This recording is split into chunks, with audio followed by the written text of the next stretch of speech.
Guess the easy first question is this defensive line now seems to really be getting after the passer. What have you seen from them in practice that's now translating to in game? Just the process.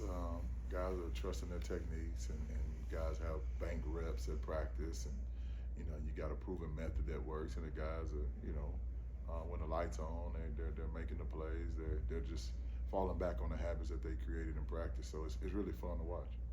For Jeffrey, comes in as a transfer this year, but it seems like he's stepped up as a leader on and off the field. What have you seen from him in his role as a leader, but also his in-game production? Just a big-hearted guy who loves to play football, loves his teammates, and really selfless.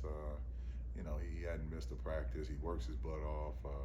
He's done everything to give himself a chance to be the best version of himself on Saturday. So you appreciate that, and he cares. And when you care, and then you have the work ethic, and great things happen for you. So really proud of him, and just how he's grinded, and how it's paid off for him. Coach Simons talked about how many snaps the defense is playing. What's it like for you when you're trying to rotate these guys in and out, trying to keep them fresh, but they're still producing at a high level? Yeah, that's what the good teams can do. You can roll, and then there's not a drop off. When you have guys going in the game to just run the defense, you really don't have depth. When you can rotate guys and they can go in a game and make a play and be confident in themselves, and there's no drop off, then you really have something special. And that's what we have to have for us to accomplish the things that we want to accomplish.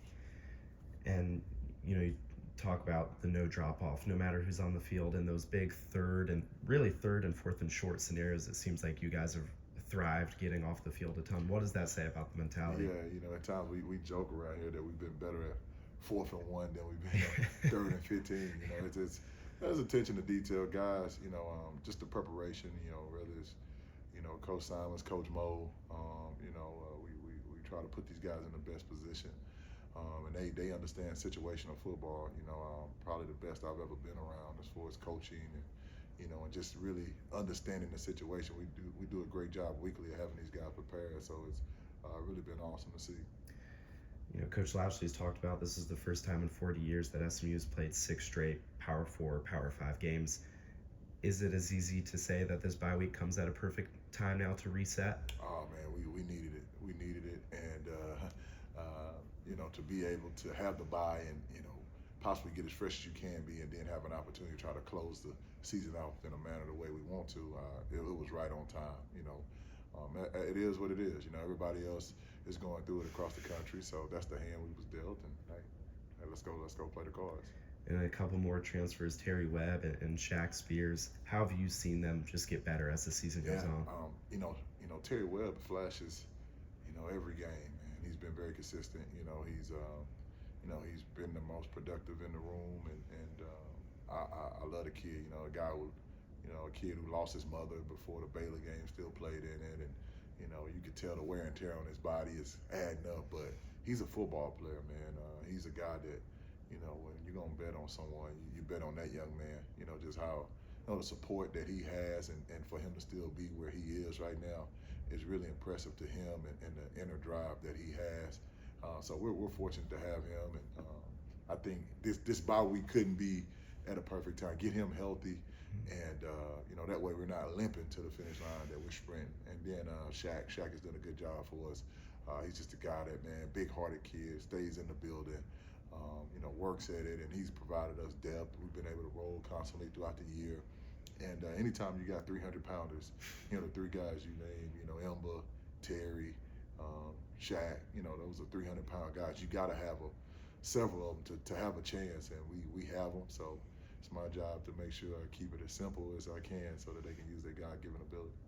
And coming into the season, people talked about how many new faces were in this defensive line group as a whole, but what have you seen from them off the field, together, that allows them to produce on the field? I think the number one thing is that we have a standard.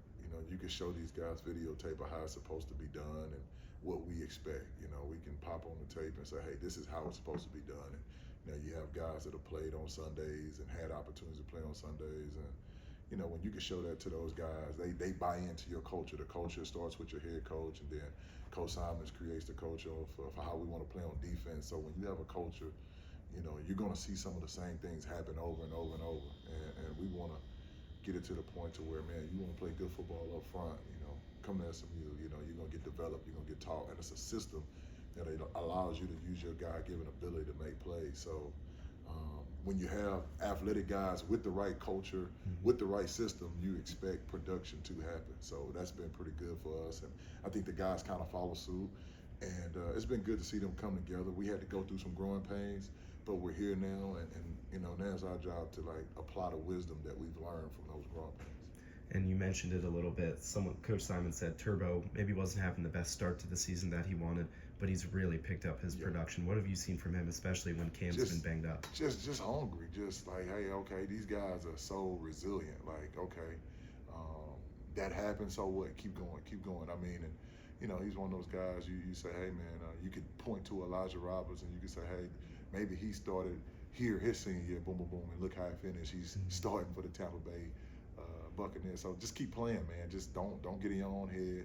You know, one of the biggest struggles a man has is between his ears.